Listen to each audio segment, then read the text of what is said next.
चलिए, सभी संविदा कर्मियों के लिए एक बड़ी खुशखबरी निकल के आ रही है। अब कहेंगे कि सर हम तो देख चुके हैं, खुशखबरी कहाँ है, पर मैं कहता हूं कि एक बड़ी खुशखबरी निकल के आ रही है। कल 29 अप्रैल बहुत बेसब्री से हमारे जितने भी संविदा कर्मी साथी थे, आउटसोर्स कर्मचारी थे, सभी को जो है कैबिनेट की बैठक पे नजर बनाए हुए थे और उम्मीद जता रहे थे। सभी लोगों को उम्मीद थी कि एक बड़ा फैसला आएगा, हमारे हक में फैसला आएगा। तो साथियों, हो जाइए तैयार। कल का जो कैबिनेट का बैठक हुआ है ना, बहुत जबरदस्त हुआ है, खासकर संविदा कर्मी, आउटसोर्स कर्मी और दैनिक वेतन भोगी कर्मियों के लिए बहुत जबरदस्त ये बैठक रहा है। जब इसकी रियलिटी को आप जानेंगे ना, तो आपका दिल तो गदगद हो ही जाएगा। पूरी तरह से खुशखबरी है आप लोगों के लिए। तो चलिए देखिए, 29 अप्रैल बिहार कैबिनेट की बैठक संपन्न होती है और 63 एजेंडों पे मुहर लगता है। उसमें बिहार से प्रगति को लेकर के, बिहार की प्रगति को लेकर के बहुत सारे एजेंडे हैं और उसके साथ साथ रोजगार संबंधित बातें हुई है। रोजगार सृजन करने के बाद 20,000 से कुछ ज्यादा ही नए पद को सृजित किया गया है, इसको संविदा पर ही लिया जाएगा। लेकिन जो संविदा कर्मियों की मांग थी उस पे भी बहुत कुछ है। अब बात है, क्या सच में संविदा कर्मी के लिए बड़ा फैसला हो गया है? क्या अभी आउटसोर्स कर्मचारियों को रेगुलाइजेशन होने वाला है ना? क्योंकि सबसे ज्यादा इंतजार और सबसे ज्यादा मांग हमारे जितने भी संविदा कर्मी साथी हैं, उनको तो बस यही है ना कि हमें रेगुलर कर दिया जाए, सम्मान काम के बदले सम्मान किया जाए। देखिए, रियलिटी को यहां पे समझेंगे। सबसे पहले राज्यों में लाखों संविदा कर्मी, आउटसोर्स कर्मचारी काम कर रहे हैं, लेकिन समस्या क्या है? समस्या ये है, सम्मान काम के बावजूद उनको समान वेतन नहीं मिलता है। वेतन में भारी अंतर होता है कि नहीं? अगर किसी गवर्नमेंट कर्मचारी को 50,000 मिल रहा है तो संविदा कर्मी को 10,000 मिल रहा है, 15,000 मिल रहा है। आप समझिए कितना का अंतर होता है। और सबसे बड़ी बात क्या है? नौकरी की कोई सुरक्षा नहीं है, यानी कभी भी आपको निकाला भी जा सकता है।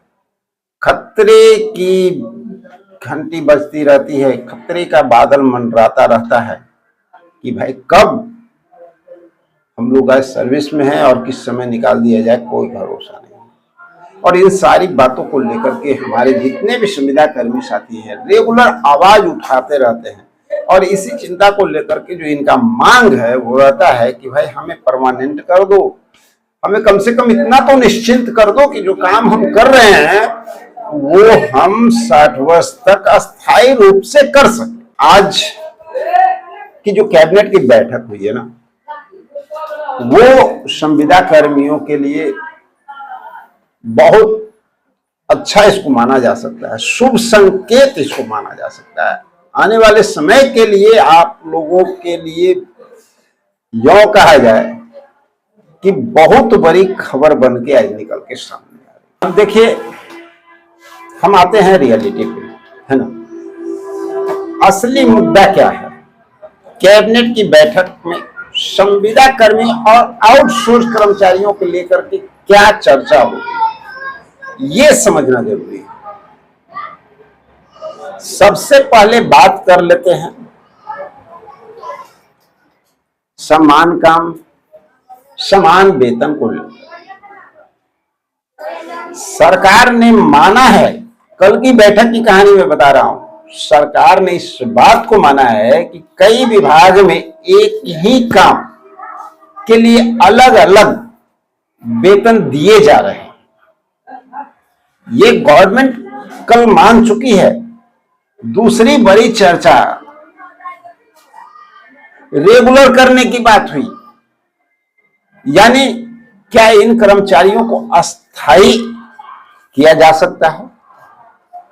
क्योंकि ये मांग सबसे ज्यादा चल रहा है, चाहे वो किसी भी डिपार्टमेंट के हमारे संविदा कर्मी, सब लोग डिमांड कर रहे हैं। और तीसरा मुद्दा क्या था कि आउटसोर्स सिस्टम, जहां एजेंसियां के जरिए भर्ती होती है और कई बार कर्मचारियों को पूरा भुगतान या पूरा वेतन भी नहीं मिल पाता, सरकार ने इन सभी बिंदु पर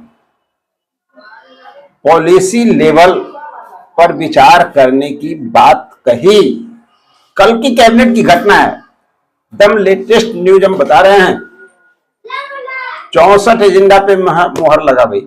हम चाहते तो 64 एजेंडा लेकर के आपके सामने लिस्ट बैठ जाते और पढ़ करके बता देते। एजेंडा पे मोहर लगा, ये बड़ी बात नहीं है।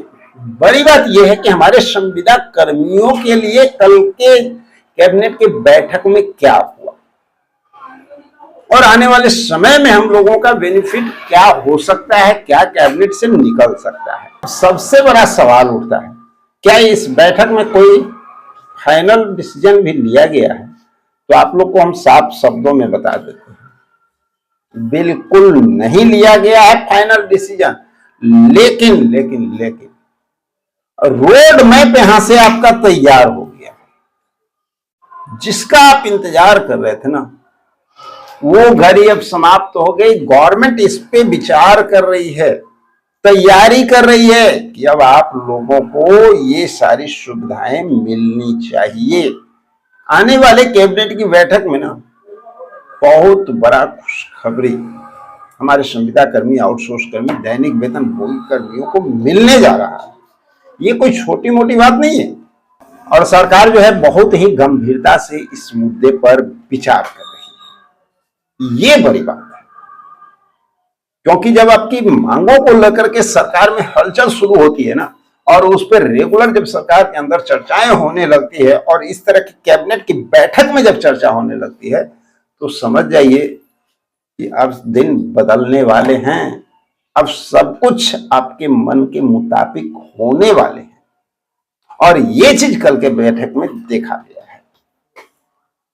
अब बात करते हैं रोजगार को लेकर के। कैबिनेट बैठक में रोजगार को लेकर के भी बड़ी चर्चा हुई है। सरकार ने साफ कहा है कि खाली जितने भी पड़े हुए पद हैं सभी को भरा जाएगा। साथ ही स्किल डेवलपमेंट की बात की गई है और युवाओं को रोजगार के लिए नई योजना पर काम किए जाएंगे। ये सारी बातें कल की बैठक में की गई। अभी तक कोई नई भर्ती की ऑफिशियल अनाउंसमेंट फिलहाल नहीं हुई है, लेकिन जो तैयारी चल रही है वो आने वाले समय के लिए बहुत है। अब सबसे जरूरी और इंपॉर्टेंट बात जानना, आप सोशल मीडिया पर देख रहे हैं बहुत सारे जगहों पे आपको जो है कुछ फेक न्यूज देखने को मिल जाएगा। रेगुलर हो गया, सरकार ने बड़ा फैसला ले लिया। अभी ऐसा रियल में कुछ नहीं है, इस पे चर्चाएं हो रही है और ये है कि आने वाले समय में आपको इसका बड़ा फायदा मिलता हुआ नजर आएगा। अब बात करते हैं सबसे इंपॉर्टेंट, आगे क्या होने वाला है। देखिए, वेतन में सुधार हो सकता है आने वाले कैबिनेट की बैठक में। जिस तरह की चर्चाएं चल रही है, संविदा कर्मियों, आउटसोर्स कर्मियों और दैनिक वेतन भोगी कर्मियों के लिए क्या क्या किया जा सकता है, तो वेतन में आप लोगों का सुधार हो सकता है। आउटसोर्स सिस्टम में बदलाव देखने को आपको यहां पर मिल सकता है और आने वाले बैठक में ही संविदा कर्मियों और आउटसोर्स कर्मियों के लिए बड़े बड़े फैसले लिए जा सकते हैं। ये उम्मीद निकल करके सामने आ रही है।